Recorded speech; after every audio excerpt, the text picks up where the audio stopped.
Bismillahirrahmanirrahim. Assalamualaikum warahmatullahi wabarakatuh. Alhamdulillahirabbil alamin wa bihi nasta'in ala umurud dunya waddin. Wassalatu wassalamu ala asrofil anbiya'i wal mursalin nabiyyina Muhammadin wa ala alihi wa sahbihi wa man tabi'ahum bi ihsanin ila yaumiddin wa sallama tasliman katsira. Amma ba'd. Qala Allah Ta'ala fi kitabihil karim, A'udzu billahi minasyaitonir rajim. Ya ayyuhalladzina amanu taqullaha haqqa tuqatih wa la tamutunna illa wa antum muslimun. Fa inna asdaqal haditsi kitabullah wa khairal hadyi hadyu Muhammadin sallallahu alaihi wasallam wa syarral umuri muhdatsatuha wa kullu muhdatsatin bid'ah wa kullu bid'atin dhalalah wa kullu dhalalatin finnar. Kaum muslimin dan muslimat yang dirahmati oleh Allah Subhanahu wa taala, siswa dan siswi SMP SD Al-Hilal yang dirahmati oleh Allah Subhanahu wa taala. Alhamdulillah, pada pagi hari ini kita senantiasa bersyukur kepada Allah atas segala karunia, rahmat dan nikmat-Nya yang masih diberikan kepada kita, sehingga ketika kita ingin menghitung dengan apa yang diberikan oleh Allah Subhanahu wa taala, niscaya kita tidak akan bisa menghitung nikmat tersebut. Alangkah indahnya jika kita mengawali pagi hari ini, pelajaran pada pagi hari ini, kita berdoa kepada Allah Subhanahu wa taala, memohon dengan doa yang diajarkan oleh Nabi, Allahumma inni as'aluka ilman nafi'an wa rizqan thayyiban wa amalan mutaqabbala. Dan juga doa yang diajarkan Nabi juga, yaitu Allahumma inni a'udzubika min ilmin la yanfa' wa min qalbin la yakhsha wa min nafsin la yashba' wa min du'ain la yustajabu laha. Kaum muslimin dan muslimat yang dirahmati oleh Allah Subhanahu wa taala, pada pelajaran yang lalu, pertemuan yang lalu, kita sudah membahas tentang bab toharoh, pasal pertama, yang dimana pasal pertama ini menjelaskan tentang hukum toharoh, kemudian penjelasan toharoh dan media atau sarana bersuci, kemudian penjelasan tentang najis. Perlu kita ketahui bahwasannya najis berbeda dengan hadas, Najis ada 3 macam: najis mukhaffafah, najis mutawassithah, dan najis mughalazah, Najis mukhaffafah di antaranya adalah air kencing, anak perempuan, sebelum umur 2 tahun, ketika dia masih sudah dilahirkan oleh ibunya, kemudian dia mengeluarkan air seni, maka air seninya termasuk najis, dan najisnya berada di tingkat mukhaffafah, Adapun air kencing atau air seni bayi laki-laki, ini tidak dikategorikan najis, sampai anak atau bayi laki-laki tersebut memakan atau meminum atau mengkonsumsi selain dari air susu ibunya, Adapun sebelum dia mengonsumsi selain air susu ibunya, maka air kencingnya atau air seninya tidak termasuk najis, Adapun cara membersihkannya, untuk najis, itu harus menggunakan air, harus menggunakan air, Adapun hadas, bisa menggunakan air, bisa menggunakan debu, dan bisa menggunakan tisu, atau batu, Kaum muslimin yang dirahmati oleh Allah Subhanahu wa taala, ini penjelasan tentang najis, Adapun hadas, hadas memiliki 2 macam, Macam hadas yang pertama yaitu hadas besar. Kemudian yang kedua hadas kecil, Hadas kecil ini diantaranya adalah buang gas atau buang air kecil atau buang air besar, Nah, ini termasuk hadas kecil. Adapun hadas besar ya keluarnya mani, nifas, haid dan sebagainya. Ya. Kemudian hadas ya kita ketahui bahwasanya hadas merupakan suatu kondisi yang dimana seseorang ya apabila ya mengalami hadas atau terkena hadas maka dia dapat membatalkan wudu. Adapun najis dia tidak dapat membatalkan wudu, akan tetapi dia dapat membatalkan sholat ya, akan tetapi dia dapat membatalkan sholat. Ya, banyak najis-najis yang kita mungkin sudah mengetahui ya, banyak mengetahui diantaranya ya air liur anjing, kemudian air liur babi ya, kemudian haid, nifas ya, kemudian darah, nanah ya, itu termasuk najis. Adapun hadas ya, adapun hadas seperti buang angin atau buang gas, kemudian air kencing dan selainnya. Kaum muslimin dan muslimat yang dirahmati oleh Allah Subhanahu wa taala, insyaallah pada pagi hari ini ya, pada kesempatan yang berbahagia ini kita akan masuk ke pasal kedua ya dari bab ibadah yang ada di kitab Minhajul Muslim, yaitu etika buang hajat ya. Di pasal ini ya membuktikan bahwasannya agama Islam adalah agama yang paling teliti ya. Sampai urusan buang hajat pun ya buang air besar, buang air kecil ya, itu sangat diperhatikan oleh agama Islam. Ya, maka dari itu agama Islam adalah agama yang sempurna. Dinun syamilun ya, dinun kamilun. Makanya Allah Subhanahu wa taala berfirman, "Innad dina indallahil Islam." Ya, sampai buang hajat pun Islam sangat memperhatikan. Maka dari itu di buku kitab Minhajul Muslim ya, di pasal kedua ini dari bab ibadah ya, terdapat 3 materi yang akan kita bahas pada kesempatan yang berbahagia ini. Materi yang pertama yang insya Allah kita akan bahas adalah hal-hal yang perlu diperhatikan sebelum buang hajat ya. Hal-hal yang perlu diperhatikan sebelum buang hajat, baik buang air kecil ataupun buang air besar. Yang pertama adalah mencari tempat yang sepi dari manusia dan jauh dari penglihatan mereka. Ya, maka poin yang pertama ini ya berdasarkan riwayat nas yaitu wahyu bahwa apabila Nabi SAW hendak buang air besar, beliau pergi hingga tidak ada seorang pun yang melihatnya. Ya, jadi ketika kita ingin buang air kecil atau buang air besar, usahakan ya kita nyari tempat yang suci dan tidak ada manusia di situ. Ya. Karena ketika kita buang air besar atau buang air kecil, ya aurat kita akan terlihat. Ya, alhamdulillah pada zaman sekarang ya sudah banyak ya tersedia tempat ya ketika kita di perjalanan ingin buang hajat ya, air kecil atau air besar ya, maka di situ banyak toilet umum.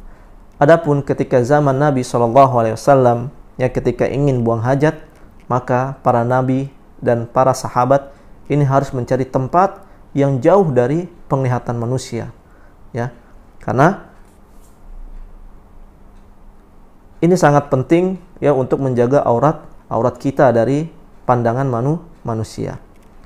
Kemudian hal yang kedua, tidak membawa serta sesuatu yang mengandung nama Allah Subhanahu wa taala. Ya, maka ketika kita sedang buang hajat ya, buang air besar, buang air kecil ya, jangan di situ kita membawa Al-Qur'an, jangan kita menyebut nama Allah. Ya, jangan kita berzikir kepada Allah Subhanahu wa taala. Ya, dikarenakan Allah itu suci. Ya, maka tidak mungkin kita menyebutkan nama Allah yang suci di tempat yang najis, ya, di tempat yang najis. Maka poin yang kedua ini ya, hal yang perlu diperhatikan sebelum buang hajat. Ya, yang kedua ini berdasarkan riwayat yang menyebutkan bahwasannya Nabi SAW mengenakan cincin atau memakai cincin yang berukiran tulisan tanda kutip Muhammad Rasulullah. Namun apabila beliau hendak masuk ke tempat buang hajat, ya toilet, beliau menanggalkannya. Ya, riwayat ini diriwayatkan oleh Imam At-Tirmizi dan disahihkan oleh Imam Tirmizi. Ya. Kemudian hal yang ketiga ya sebelum kita melaksanakan buang hajat, ya yang harus diperhatikan adalah ketika kita ingin masuk ke tempat buang hajat tersebut, yaitu kita mendahulukan kaki kiri kemudian kaki kanan. Ya, ini banyak sekali ya di antara kita, di antara saudara-saudara kita yang menyepelekan hal sekecil ini, ya. Namun Islam, agama yang penuh dengan rahmatan lil alamin, ya ini tidak menyepelekan, bahkan memperhatikan secara detail, ya, ketika kita ingin membuang hajat, ya, sampai kita masuk pun ke tempat hajat tersebut, ke tempat yang kita ingin gunakan untuk buang hajat, ya. Maka di sini Islam sangat memperhatikan, ya, kita harus mendahulukan kaki kiri baru kaki kanan, ya. Adapun masuk masjid, ya, yang kita dahulukan adalah kaki kanan baru kaki kiri. Jangan sampai terbalik, ya. Ini banyak sekali terbalik, ya. Ketika kita masuk masjid malah kaki kiri yang duluan. Ya, ketika kita asik ngobrol, ya, ingin ke masjid, tahu-tahu pas masuk masjid kaki kiri yang melangkah. Ya, kita kebanyakan tidak sadar, ya, terhadap hal-hal yang seperti itu. Oke. Ya, ini ketika kita sudah masuk ke tempat buang hajat, ya, mendahulukan kaki kiri, kemudian kaki kanan, lalu kita mengucapkan doa. Doanya yang dicontohkan oleh Nabi SAW, yaitu Bismillah, Allahumma inni a'udzubika minal khubusi wal khobais. Dengan menyebut nama Allah, ya Allah, sesungguhnya aku berlindung kepadamu dari setan jantan dan setan betina. Berdasarkan hadis yang diriwayatkan oleh Imam Bukhari, bahwa Nabi SAW mengucapkan demikian sebelum masuk ke tempat buang hajat. Lalu dari sini kita timbul pertanyaan, ya, apakah kita boleh berwudu di kamar mandi dengan mengucapkan Bismillah? Ya, perlu kita ketahui bersama bahwasannya, ya, kita harus membedakan mana kamar mandi, mana toilet, ya, mana toilet. Yang dilarang oleh Nabi SAW menyebut nama Allah di dalam toilet, yaitu ketika kita buang hajat. Adapun ketika kita sudah selesai buang hajat, ya, dari toilet tersebut, ya, kita minggir, maka kita diperbolehkan untuk membaca Bismillah. Dan kita ketahui bahwasannya Bismillah merupakan sunnah wudhu, ya. Kita boleh membaca, boleh tidak, karena Bismillah tersebut kita sudah ucapkan ketika kita ingin masuk ke dalam kamar mandi atau WC tersebut, ya. Jadi bisa dibedakan, ya, toilet dan kamar mandi, ya. Maka banyak sekali di zaman sekarang, ya, di mall, ya, ini sudah dipisah, ya, khusus toilet sama khusus kamar mandi, ya. Mungkin kalian atau kita sudah ke mall dan sudah mampir, ya, ke toilet untuk buang hajat, baik buang air kecil ataupun buang air besar. Kemudian hal yang keempat yang perlu kita perhatikan sebelum buang hajat adalah tidak mengangkat pakaiannya sebelum mendekat ke tanah untuk buang hajat, agar bisa menutupi aurat yang memang diperintahkan syariat untuk ditutupi.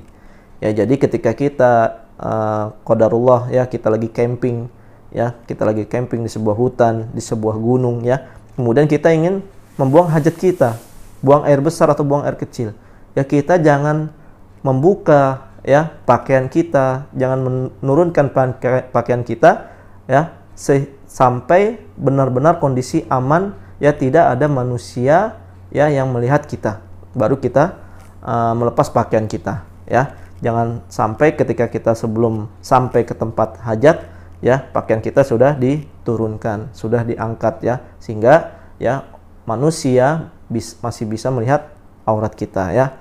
Usahakan, ya, ketika kita ingin buang hajat, baik itu buang air besar, buang air kecil, dan kita kondisinya sedang camping, ya, berada di gunung ataupun di hutan, ya, usahakan ini jangan sampai ketahuan oleh teman-teman kita. Kita harus nyari tempat yang sunyi dan sepi, dan jangan lupa ucapan Bismillah, ya, sebelum kita membuang hajat kita, ya, karena di situ di hutan dan di gunung banyak sekali, ya, makhluk selain manusia, ya, jin yang tinggal di sana.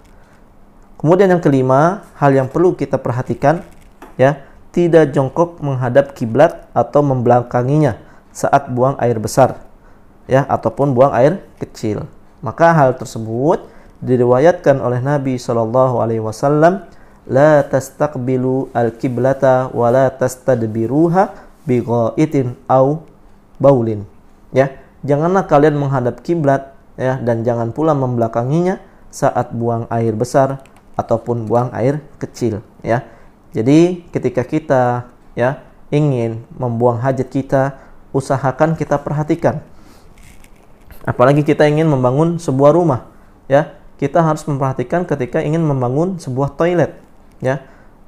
Kita tentukan dulu arah kiblat kemana, ya. Jangan sampai toilet itu dibangun, ya, dibuat, ya, menghalangi atau membelakangi atau menghadapi arah kiblat. Maka di sini ketika ada sebuah rumah yang di dalam rumah tersebut, ya, terdapat toilet yang menghadap kiblat atau membelakangi kiblat, maka toilet itu harus dirubah, ya. Karena, ya, larangan untuk tidak menghadap ke arah kiblat atau membelakangi arah kiblat ketika buang hajat ini disampaikan oleh Nabi SAW, la tastaqbilu al-kiblata wa la tastadbiruha bighaitin au baulin. Dan hadis ini diriwayatkan oleh Imam Bukhari dan Muslim, ya. Lafaz hadis ini dari riwayat Muslim. Kemudian hal berikutnya yang keenam yang perlu kita perhatikan ketika buang hajat, ya, atau sebelum buang hajat, yaitu tidak buang air besar atau buang air kecil di tempat berteduhnya manusia atau di jalanan mereka, ya. Jangan sampai kita, ya, buang air besar atau buang air kecil di tempat yang seperti itu, atau di tempat mengalirnya air yang dibutuhkan mereka, ataupun di bawah pepohonan mereka yang berbuah. Maka hal ini, larangan ini berdasarkan sabda Nabi SAW, ittaqul mala'ina as-salasah, ya. Jauhilah 3 perbuatan terlaknat. Apa saja? Yang pertama, al-baraza fil mawaridi, ya, buang air besar di tempat mengalirnya air.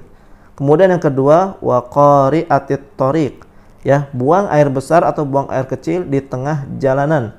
Kemudian apa? Wazilli, dan di tempat berteduhnya manusia, ya. Jangan sampai kita, ya, membuang hajat kita, buang air besar atau buang air kecil di tempat yang dilarang oleh Nabi SAW yang dijelaskan di dalam hadis tersebut.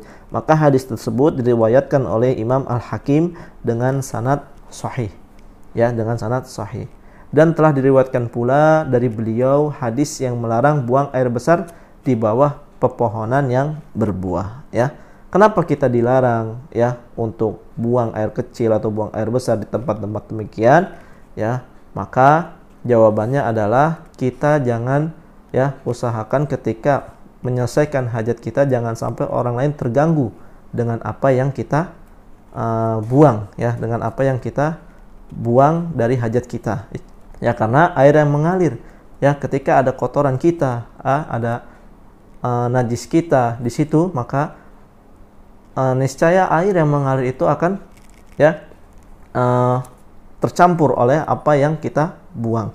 Walaupun air itu mengalir, namun air mengalir, ya, tidak seperti di sungai, ya, tidak seperti sungai atau di danau, ya. Yang penting jangan sampai, ya, air mengalir itu dipakai oleh manusia untuk kehidupannya seperti mencuci ataupun minum, ya, atau masak, ya. Jangan sampai seperti itu.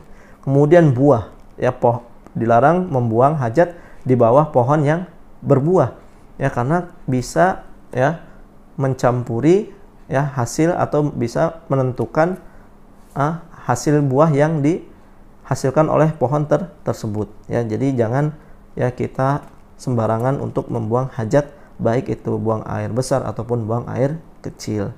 Kemudian yang terakhir, tidak berbicara ketika buang air besar, ya, tidak berbicara ketika buang hajat, baik buang air besar ataupun buang air kecil. Maka di sini Nabi SAW bersabda, "Idza taghawwata ar-rajulani falyatawara kullu wahidin minhuma an sahibihi wa la yatahaddatsani fa innallaha yamqutu ala dzalik." Ya, jika 2 orang laki-laki sedang buang air besar ataupun sedang di dalam kamar mandi, ya, di dalam toilet, maka hendaknya mereka saling membelakangi dan masing-masing tidak saling berbicara, karena sesungguhnya Allah membenci hal itu. Maka hadis tersebut diriwayatkan oleh Imam Abu Dawud, ya, Imam Abu Dawud.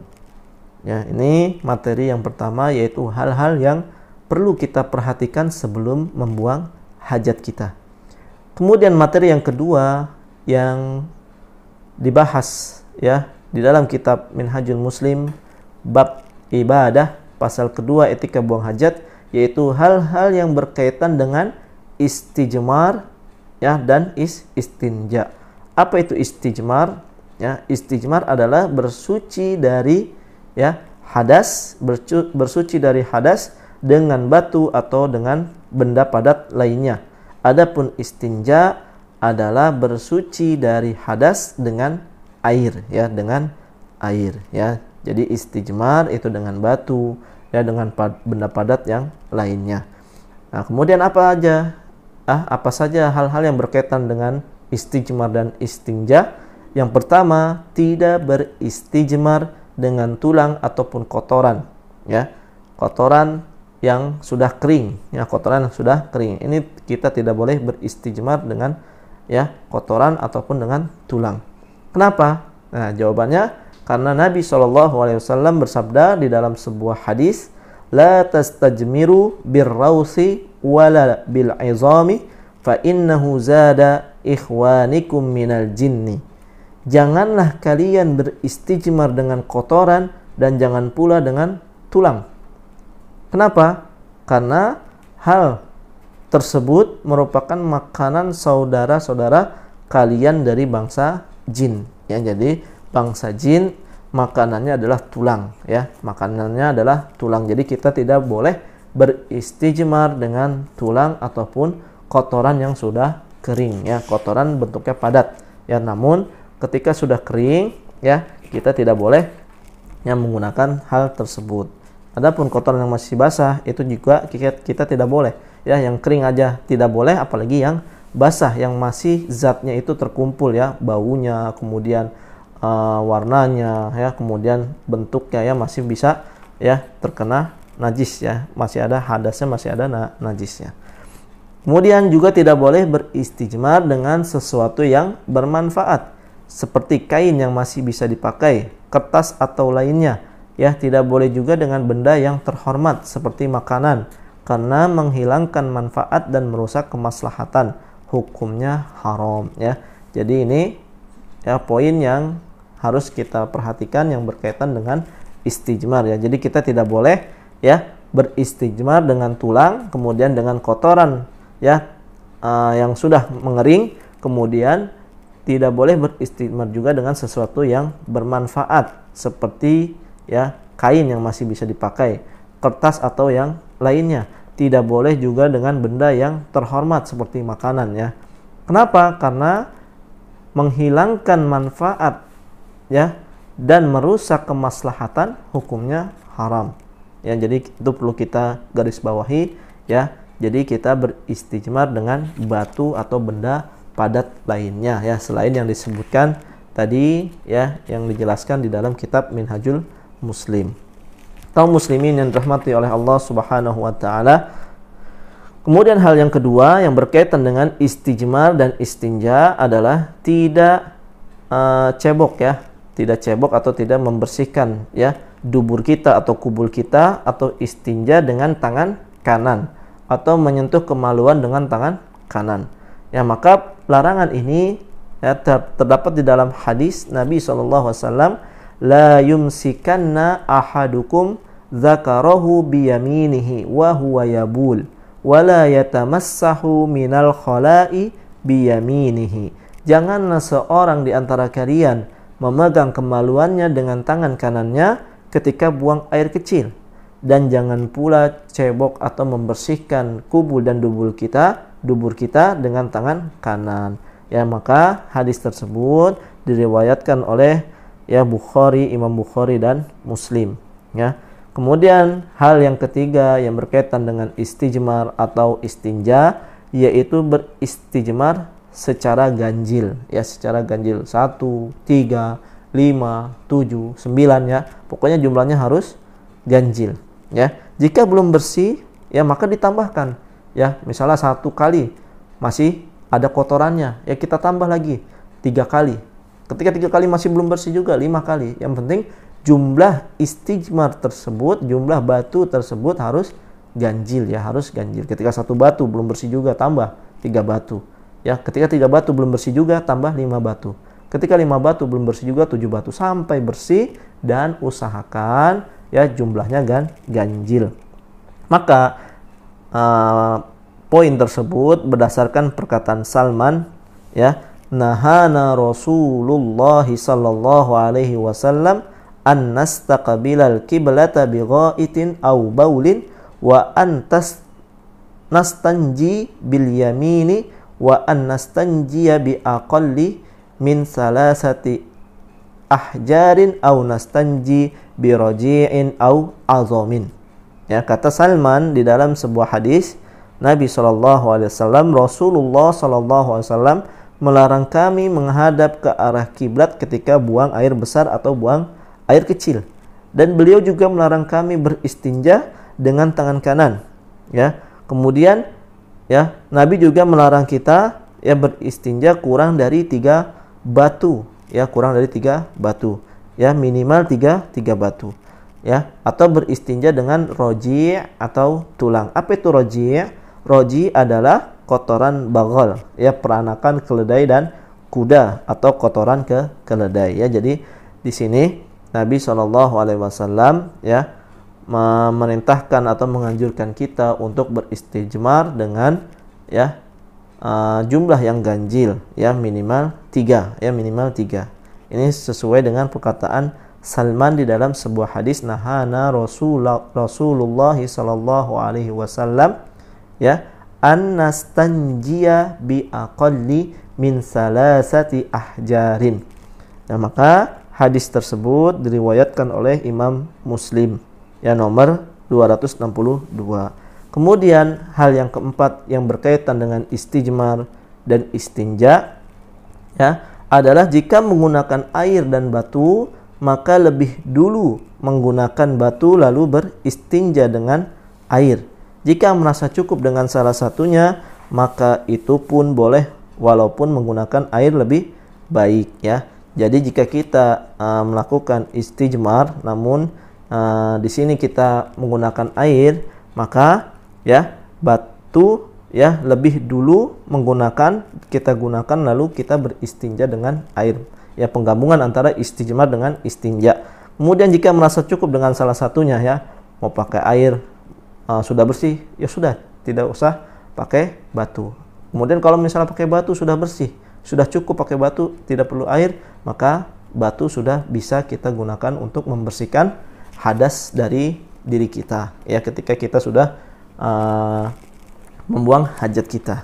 Kaum muslimin yang dirahmati oleh Allah Subhanahu wa taala, maka perkara yang keempat ini di hal-hal yang berkaitan dengan istijmar dan istinja ini berdasarkan perkataan Aisyah radhiyallahu anha, semoga Allah meridhoinya, yaitu istri Nabi SAW, murna azwajakunna ayyastatibu bil ma, ya ayyastatibu bil ma fa inni astahyihim fa inna Rasulullah SAW kana yaf'aluhu. Kata Aisyah di dalam sebuah hadis Nabi SAW yang diriwayatkan oleh Imam At-Tirmizi dan disahihkannya, ya, suruhlah suami-suami kalian untuk bersuci dengan air. Sesungguhnya aku malu untuk menyampaikan kepada mereka.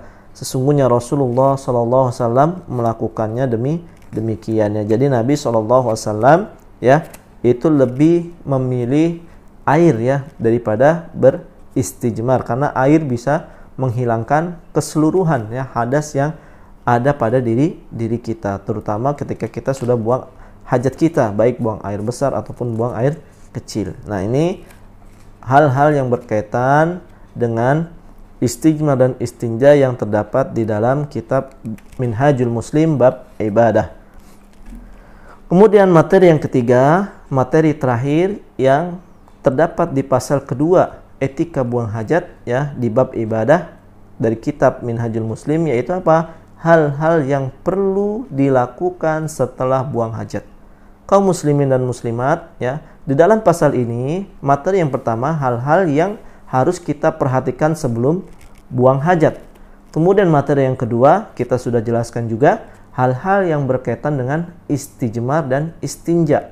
Ya, kemudian materi yang ketiga, inilah ya yang harus kita lakukan, yang perlu dilakukan oleh kita setelah buang hajat. Apa saja? Ya, yang pertama adalah mendahulukan kaki kanan ketika keluar dari tempat buang hajat. Ya, tadi kita ketika masuk ke tempat buang hajat pakai kaki kiri, kemudian kaki kanan, maka keluarnya ya berlawanan ya. Kita dahulukan kaki kanan, kemudian kaki kiri ya. Karena hal tersebut telah dilakukan oleh Rasulullah Shallallahu Alaihi Wasallam. Kemudian setelah kita keluar mendahulukan kaki kanan, baru kaki kiri, Nabi Shallallahu Alaihi Wasallam berdoa, ya, doa keluar dari kamar mandi atau dari tempat buang hajat, yaitu dengan doa yang pertama, Gufronaka, aku mohon ampunanmu. Ya, kenapa di sini doa keluar kamar mandi, ya, lafadznya Gufronaka? Karena kita selama di kamar mandi atau di dalam toilet ya ketika buang hajat kita ya kita tidak ya mengingat Allah Subhanahu wa taala, tidak menyebut nama Allah Subhanahu wa taala, tidak berzikir kepada Allah Subhanahu wa taala, maka ketika kita ya tidak berzikir, kemudian tidak mengingat Allah, maka ini merupakan sebuah dosa dan kelalaian yang kita lakukan karena kaum muslimin ya, manusia ya diperintahkan untuk senantiasa mengingat Allah Subhanahu wa ta'ala di dalam kehidupannya. Nah, ketika kita manusia tersebut ya tidak mengingat Allah, tidak berzikir kepada Allah, tidak menyebut nama Allah di dalam kamar mandi ketika buang hajat, maka ketika manusia tersebut atau kita ya sudah selesai buang hajat kita, maka kita mengucapkan doa yang diajarkan Nabi, Gufronaka, dengan artinya aku mohon ampunanmu ya Allah. Aku mohon ampunanmu ya Allah. Kemudian doa yang kedua yaitu alhamdulillahilladzi azhaba annil aza wa afani, yaitu segala puji bagi Allah yang telah menghilangkan penyakit dariku dan menyehatkanku. Kemudian doa yang ketiga, alhamdulillahilladzi ahsana ilayya fi awwalihi wa akhirihi, segala puji bagi Allah yang telah berbuat baik padaku pada awal dan akhirnya. Atau dengan doa yang keempat, alhamdulillahilladzi adzaqani lazzatahu wa abqa fi quwwatah ya wa azhaba anni azahu, ya, segala puji bagi Allah yang telah membuatku merasa lezatnya makanan, membiarkan kekuatannya tetap padaku dan menghilangkan penyakitnya dariku. Ya, semoga semua doa ya yang diajarkan oleh Nabi ketika kita keluar dari tempat buang hajat atau selesai ya membuang hajat ya, baik itu air kecil ataupun air besar, maka ini bisa memudahkan kita atau mengampuni dosa-dosa kita, kelalaian kita yang kita lakukan selama di tempat buang hajat. Dan semua doa ini telah disebutkan dalam kitab-kitab hadis dan derajatnya hasan. Ya, mungkin pelajaran kita pada pertemuan kali ini saya cukupkan, dan jika ada Q&A question ya di antara kaum muslimin dan muslimat bisa dituliskan di kolom komentar, dan insya Allah jawabannya akan diberikan di pertemuan atau di kajian di pelajaran berikutnya. Wassallallahu ala nabiyina Muhammadin, subhanakallahumma wa bihamdika asyhadu an la ilaha illa anta astaghfiruka wa atubu ilaik. Jangan lupa ya silakan jika ada pertanyaan bisa ditulis di kolom komentar. Barakallahu fikum, jazakallahu khairan katsiran. Assalamualaikum warahmatullahi wabarakatuh.